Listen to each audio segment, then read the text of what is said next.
신약성경 413페이지에 있습니다. 요한계시록 14장 14절 말씀 찾으실 줄 알고 제가 봉독해 드립니다. 또 내가 보니 흰 구름이 있고 구름 위에 인자와 같은 이가 앉으셨는데 그 머리에는 금 면류관이 있고 그 손에는 예리한 낫을 가졌더라. 아멘.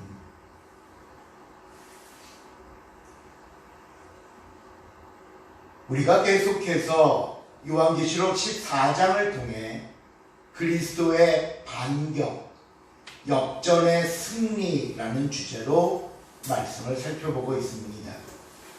오늘은 그 세 번째이자 마지막 시간으로 하나님의 심판을 통한 최후의 승리에 관한 말씀을 나눠보려고 합니다.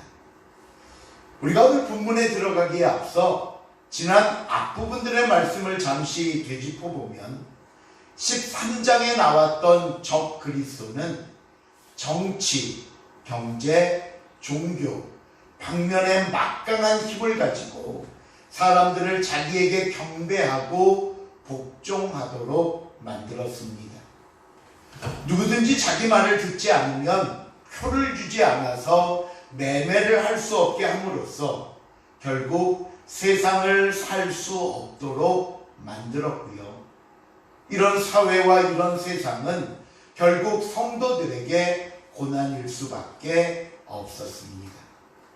하지만 절대로 끝나지 않을 것 같았던 힘든 시간들이 그 다음 14장으로 넘어오면서 반전의 드라마가 쓰이기 시작합니다. 바로 어린 양이신 예수 그리스도께서 시온산에 서시면서 적 그리스도에 대한 하나님의 반격, 역전의 드라마가 펼쳐지는데 그 첫 번째 반격의 무기는 예배였습니다. 예배. 그리고 두 번째 무기는 지난 시간에 살펴본 하나님의 말씀, 즉 설교였는데요. 이렇게 예배와 말씀으로 승리의 소망을 주신 하나님께서는 오늘 세 번째 말씀을 통해 최후의 승리는 저와 여러분의 것임을 가르쳐 주시는 것이 바로 오늘 본문의 말씀입니다. 오늘 먼저 본문 14절 하반절에 보시면요, 인자의 손에 예리한 낫을 가지고 있다라고 나와 있고요. 뒤에 17절에 가서 다시 한번 보시면 천사가 역시 예리한 낫을 가졌다라고 말씀합니다. 오늘 본문이 이야기하는 이 예리한 낫이 의미하는 것이 혹시 무엇인 줄 아시겠습니까? 예. 보통 우리가 복음서를 통해 하나님의 마지막 심판을 추수에 비유해서 말씀하시는 것을 보았듯이 마찬가지로 오늘 본문에 등장하는 예리한 낫도 추수를 위한 낫, 결국 이 낫을 통해 하나님의 마지막 심판이 임할 것임을 우리에게 가르쳐주고 있습니다. 우리가 오늘 14장의 마지막 부분이자 세 번째 부분인 본문을 자세히 보시면요, 하나님의 심판에는 모두 두 종류의 심판이 있음을 본문은 이야기를 합니다. 먼저 첫 번째 심판은 본문 14절부터 16절까지 심판인데요. 우리 14절을 한번 다시 읽어봅니다. 14절 말씀 시작. 또 내가 보니 흰 구름이 있고 구름 위에 인자와 같은 이가 앉으셨는데 그 머리에는 금면류관이 있는데 그 손에는 예리한 낫을 가져다라. 이 첫 번째 심판을 하시는 분을 가리켜 인자라고 했습니다. 그리고 인자라고 일컫는 그분은 머리에 금 면류관을 쓰고 손에는 예리한 낫을 들고 심판을 한다라고 설명합니다. 그렇다면 인자는 누구를 가리키는 것인가? 한자로는요, 사람 인자를 쓰고 아들 자자를 써서 사람의 아들이라는 뜻입니다. 사람의 아들. 물론 이는 예수 그리스도를 가리키는 말씀입니다. 그렇다면 왜 예수님을 인자라고 부를까요? 인자라고. 그 이유는 다니엘서 7장 13절 14절에 보면 이유가 나옵니다. 한번 읽어볼까요? 구약성경 다니엘 7장 13절 14절 시작. 내가 또 환상 중에 인자가 되느냐 하늘 구름을 타고 와서 옛적부터 항상 계신 이에게 나아가 그 앞으로 인도되네.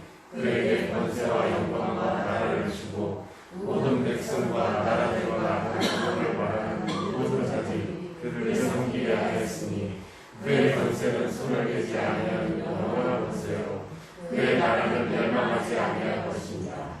이 말씀은요, 다니엘 선지자가 메시아에 관한 예언을 하는 내용입니다. 그는 메시아를 뭐라고 표현했죠? 인자 같은 이라고 표현하면서 장차 인간의 몸을 입으시고 인류를 구원하기 위해 이 땅에 오실 분, 그가 바로 메시아다라고 말했습니다. 그래서 우리가 사복음서에 보면 예수님도 자기 자신을 인자가라고 표현하시면서 인자라고 스스로 표현하신 데는 바로 이거예요. 내가 바로 다니엘 선지자가 예언한 메시아, 그가 말했던 그 인자 같은 이가 바로 나 구주다라고 은연중에 사람들에게 나타내신 것이고요. 오늘 이 계시록 말씀에서도 예수님을 인자로 표현하면서 그는 우리의 메시아이고 구주이며 마지막 심판자라고 가르치고 있는 겁니다. 자, 그럼 이렇게 마지막 때 예수님께서 심판하실 것인데 그 다음 15절을 보시면 요한계시록 심판이 어떻게 진행되는가를 보여줍니다. 15절 말씀 시작. 천사가 성전으로부터 나와 구름 위에 앉은 이를 향하여 큰 소리로 외치는데 당신의 낯을 들어 거두소서. 땅의 곡식이 다 익어 거둘 때가 이르렀습니다. 이 모습을 한번 잘 상상해 보세요. 성전에서 천사가 나왔습니다. 그러니까 성전 안에 있던 천사가 밖으로 나와서는 구름 위에 앉은 이를 향하여 큰 음성으로 낫을 휘둘러 이제 추수를 하십시오 라고 말했다는 거예요. 이 천사는요, 성전 안에 계신 성부 하나님께로부터 심판의 시간이 언제인지 그 시간을 받아서 나온 천사입니다. 우리가 마태복음 24장 36절을 보시면요, 예수님께서 마지막 심판 때 특별히 그 날과 그 시대에 대해서 뭐라고 말씀을 하셨냐 하면, 그러나 그 날과 그 때는 아무도 모르나니 하늘의 천사들도 모르고 아들 예수인 내 자신도 모르고 오직 누구만 아시느니라? 아버지만 아신다고 그랬어요.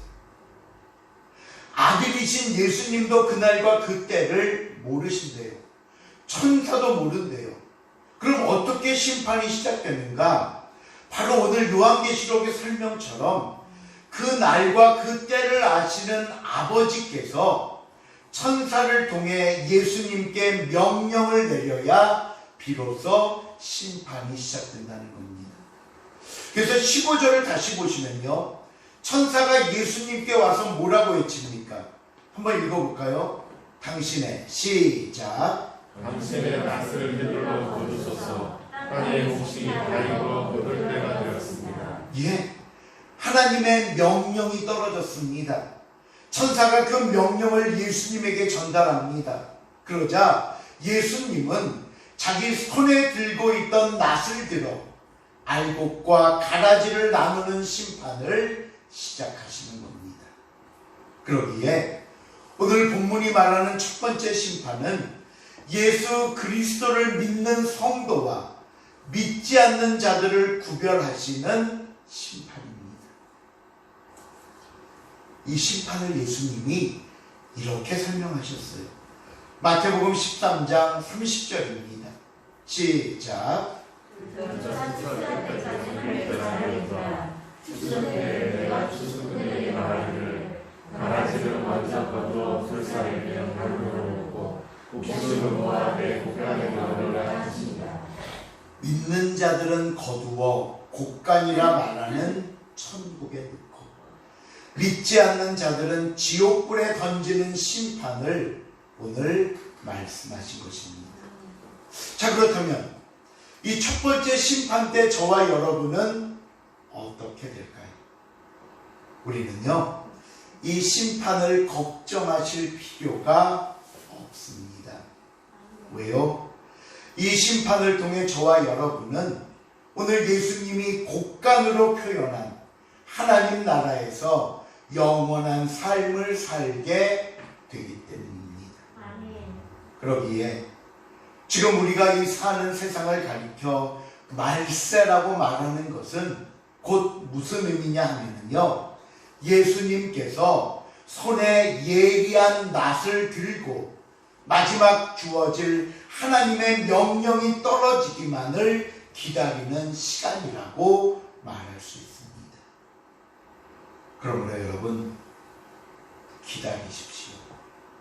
소망을 잃지 마십시오.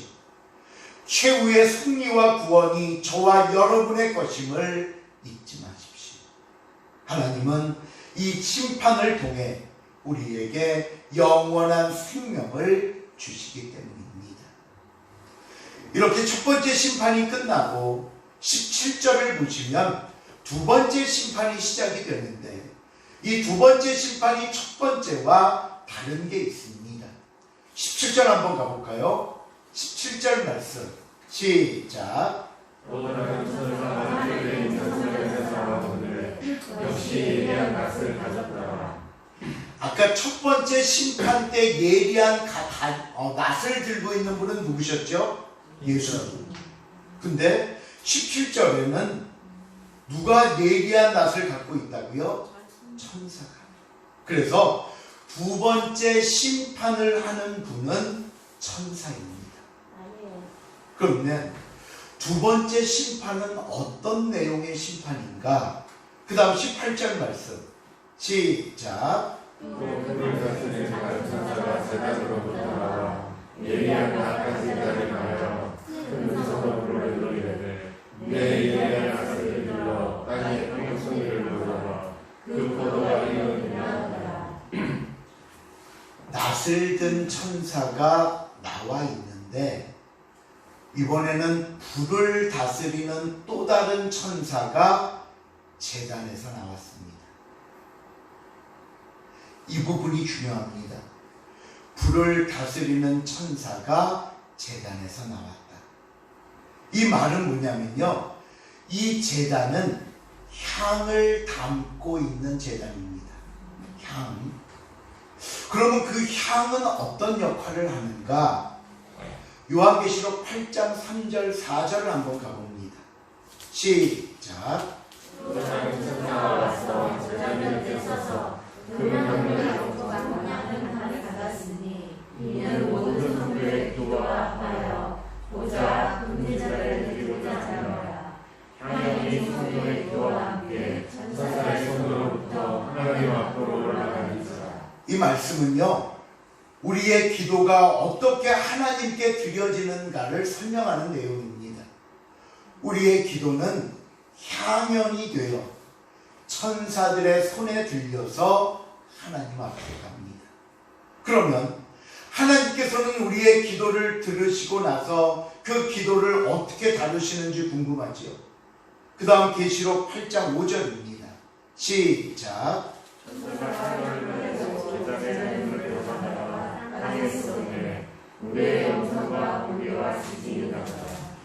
우리의 기도를 들으신 하나님께서는 그 향연의 향로의 제단에 불을 담아 놓습니다. 이 제단의 불은요, 하나님의 권세와 능력을 의미하는 겁니다. 우리의 기도를 하나도 빠짐없이 들으신 하나님께서는 그 기도하는 성도들을 위해, 그리고 성도들의 기도 위에 내가 이제 앞으로 너희 기도에 이렇게 하겠다 하시는 하나님의 위엄과 권세와 능력을 더하십니다. 그리고 나서 향연에 불을 담아 그 능력과 권세를 담아 어떻게 하신다고요? 땅에 쏟았습니다. 땅에 쏟자 우레와 음성과 번개와 지진이 일어납니다. 우리의 기도에 하나님의 능력이 더해집니다. 그리고 그 응답이 땅에 쏟듯 내려오자 우레와 음성과 번개와 지진이 일어났다는 말은요, 하나님의 응답은 엄청난 힘을 가지고 다시 이 땅으로 되돌아온다는 겁니다. 내가 드리는 기도가 향연이 되어 천사들의 손에 이끌려 하나님께 올라가고, 하나님은 거기에 권세와 능력을 담아 다시 이 땅에 쏟아부음으로 우리에게 능력으로 응답하시는 것이다. 혹시라도 내 기도를 하나님이 듣지 않으시는 것은 아닐까 염려되십니까? 혹시라도 왜 나는 아무리 기도해도 하나님의 응답이 없는 것 같아 실망하고 계시지 않습니까? 여러분, 우리의 모든 기도를 들으시는 하나님이십니다. 그리고 그 기도에 합당한 능력과 힘을 더해서 이 땅에 쏟아붓듯 다시 우리에게 내려주실 것입니다. 그러므로 여러분, 기도하기를 주저하지 마십시오. 기도에 응답이 없고 기도에 능력이 없는 것 같다고 걱정하거나 포기하지 마십시오. 때가 되면 반드시 하나님은 이렇게 응답하십니다.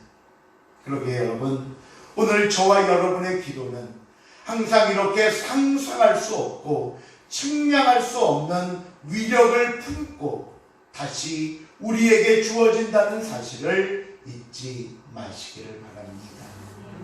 그렇다면 이 향연의 제단에서부터 쏟아진 천사의 응답의 손에 이끌린 두 번째 심판은 무엇을 의미하는가?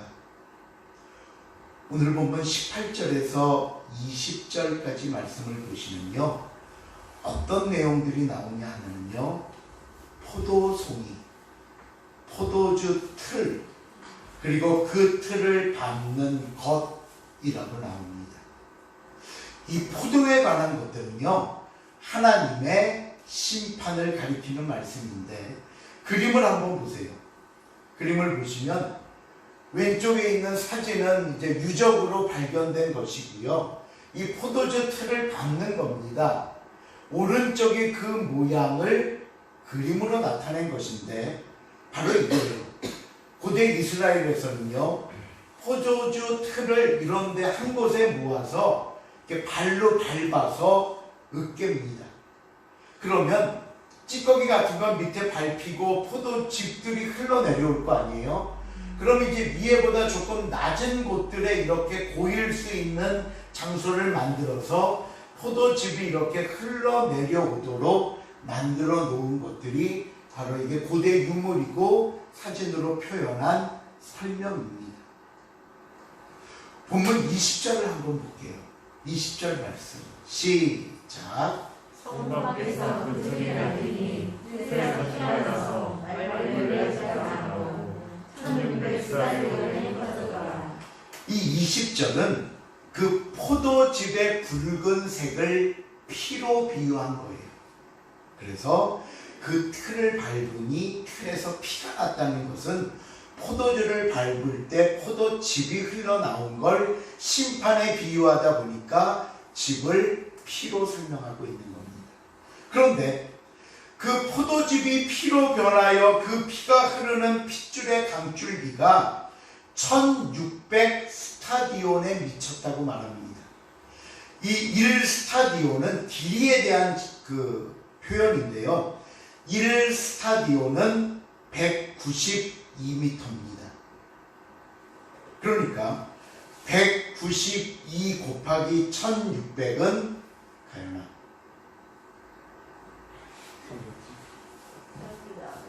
그러니까 나와 있는 걸 얘기하지 않으려면 내가 자 한번 얘기해 줘. 30만 30만 7,200m 약 307km. 서울에서 대구가 약 300km 정도 된답니다. 그 얼마나 피가 많이 흘렀으면 하나님의 심판으로 핏줄기가 대구까지 다다를 정도로 흘렀다고 생각해 보십시오. 어마어마하지 않습니까? 또 이 1600이라는 숫자가 갖는 또 다른 의미가 있습니다. 우리가 계속해서 지금 계시록 말씀을 통해서 이게 숫자들의 의미들을 봤잖아요. 16이라는 숫자는 4 곱하기 4입니다. 4, 4, 16. 4라는 숫자가 의미하는 게 뭔지 혹시 여러분 기억하세요? 4. 예. 4는 동서남북 사방을 가리키는 땅의 숫자였죠. 결국 땅의 숫자인 4와 4가 곱해져 16이 됐다는 것은요. 이런 의미입니다. 이 땅 방방곡곡 어느 하나 빠짐없이 하나님의 심판이 임했고 그 심판으로 인해 죄를 벌하셨다는 겁니다. 또 16에 100이 곱해졌잖아요. 이 100은 철저하고 완벽한 심판을 상징하는 숫자입니다. 그러니 얼마나 엄청난 하나님의 심판인가를 오늘 본문은 우리에게 가르쳐주고 있습니다. 그렇다면 여러분, 이 두 번째 심판의 대상과 목적이 뭔 줄 아십니까? 왜 우리의 기도를 듣고 담아 올리는 천사가 나와서 얘기했을까요? 이 심판은요, 악인들의 행동을 통해 받을 심판입니다. 성도들의 그 기도 속에 들어있었던 악인들입니다. 성도들을 눈물 짓게 했고 성도들의 마음을 아프게 했던 악인들의 심판입니다. 교회를 해치게 하고 하나님의 사역을 방해하던 악한 무리들이 결국 그 모든 기도를 들으신 하나님께서 마지막에는 철저한 심판으로 그들을 무너뜨릴 것을 약속하신 말씀입니다. 우리가 13장을 보면서 무서운 기세 앞에 힘없이 당해야만 했던 성도들의 모습이 안타깝기만 했습니다. 적그리스도의 기세는 나날이 강해지는데 성도들은 반항 한번 해보지 못하고 왜 저렇게 초라할까 화가 나기도 했습니다. 어떨 때는요, 정말 아무 힘이 없어서 그저 기도밖에 할 수 없었고요. 어떨 때는요, 그 기도마저 나오지 못할 때도 많았습니다. 그러나 이 시간 사랑하는 성도 여러분, 오늘 하나님의 말씀을 통해 저와 여러분에게 분명하게 가르쳐주고 계시듯 예수 그리스도께서 반드시 승리하신다는 사실을 잊지 마시길 바랍니다. 예수님이 요한복음 16장 33절에 이렇게 말씀합니다. 이것을 시작. 16장 33절 시작. 이것을 너희에게 이르는 것은 너희로 내 안에서 평안을 누리게 하려 함이라. 세상에서 너희가 환난을 당하나 담대하라. 내가 세상을 이겼노라. 우리의 힘과 방법으로만 하려면 할 수 없습니다. 이길 수 있는 능력도 없습니다. 그러나 세상을 이기신 예수님과 함께라면 반드시 승리할 줄로 믿으시기를 바랍니다. 이것이 오늘 마지막 하나님의 심판을 말씀하시면서 저와 여러분에게 요한계시록 14장을 통해 주시는 위로와 믿음의 확신입니다. 말씀을 맺습니다. 2022년도 2달밖에 남지 않았습니다. 여러분은 어떤 마음으로 이 한 해를 마무리하실 계획이십니까? 지난 시간 속에서 우리가 딱 이 한 가지만은 잊지 않았으면 좋겠습니다. 그럼에도 불구하고 승리하게 하시는 하나님이십니다. 우리 한번 같이 읽어볼까요? 그럼에도 불구하고 시작. 그럼에도 불구하고 승리하게 하시는 하나님. 예, 그럼에도 불구하고, 그랬음에도 불구하고, 현재 내 삶이 이럼에도 불구하고 결국에는 승리하게 하시는 하나님이십니다. 그러기에 항상 우리에게 이김을 주시는 하나님께 감사하는 저와 여러분이 될 수 있기를 바랍니다. 요한계시록 14장의 말씀을 통해 우리에게 가르쳐 주신 대로 첫째로 예배로, 둘째로 말씀으로, 셋째로 최후의 승리를 믿는 믿음으로 살아가는 저와 여러분이 되어서 남은 시간 주님 앞에 다시 시작하고 한 해를 믿음으로 마무리하며 우리에게 주실 2023년 계획하고 준비하는 저와 여러분이 될 수 있기를 주님의 이름으로 부탁을 드립니다. 기도하시겠습니다. 하나님 감사합니다. 오늘 우리에게 말씀에 확신을 주시고 믿음을 통해 깨닫게 하신 은혜 또한 감사를 드립니다. 하나님, 늘 우리가 주님과 동행하는 복된 모습 되게 하여 주시고 무엇보다 마지막 승리를 소망하며 확신하며 오늘도 믿음으로 나아갈 수 있도록 도와주시옵소서. 감사드리오며 예수님의 이름으로 기도하옵나이다. 아멘.